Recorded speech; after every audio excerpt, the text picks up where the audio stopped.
Hi this is doctor Nabeel.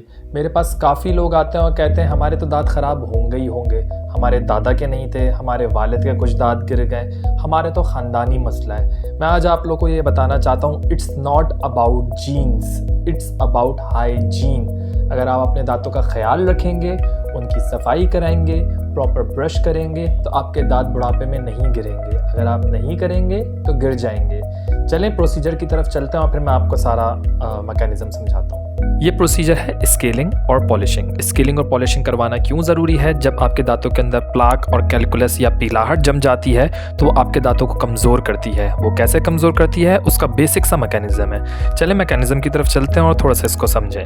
जब आपके दांतों में प्लाक और कैलकुलस एक्यूमुलेट होता है तो वह आपकी गम रिसेशन करवाता है और बोन लॉस होता है। जब गम रिसेशन होगा और बोन लॉस होगा तो दांत हिलना शुरू हो जाएंगे और इवेंचुअली गिर जाएंगे। तो इसलिए मैं कहता हूँ it's not about genes, it about hygiene.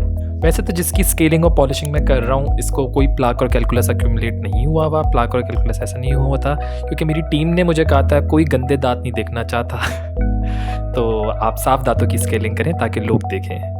लोगों की बेसिकली दो कंप्लेंट्स होती हैं स्केलिंग और पॉलिशिंग करवाने के बाद, कि उनको थोड़ी सी सेंसिटिविटी होती है या फिर थोड़े से दांत कमज़ोर हो जाते हैं। मगर इन दोनों में से कुछ भी नहीं होता है। बेसिक सी बात है, जब आप सफाई करवाएंगे तो आपके दांतों के ऊपर से जब प्लाक और कैलकुलस हटेगा तो थोड़े से रूट एक्सपोज होंगे। जब रूट एक्सपोज होंगे तो थोड़ी सी सेंसिटिविटी होगी।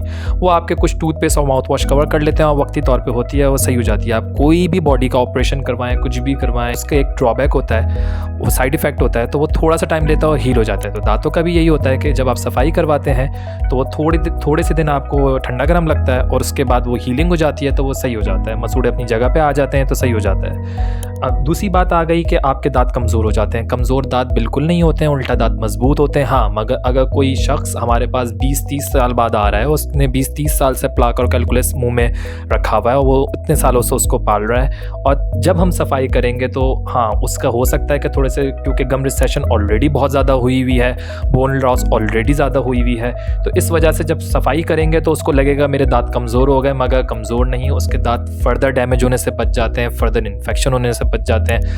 अब जो ये प्रोसीजर आप लोग देख रहे हैं, ये पॉलिशिंग है। पॉलिशिंग का मतलब ये नहीं कि आपके दांत वाइट हो जाएंगे। पॉलिशिंग का मतलब ये है कि आपके दांत स्मूथ हो जाएंगे। जब प्लाक और कैलकुलस निकलता है तो थोड़े से दांत रफ होते हैं, तो पॉलिशिंग इसलिए करते हैं कि वो थोड़ी स्मूथ हो सरफेस और उधर फर्दर प्लाक और कैलकुलस एक्यूमुलेट ना हो।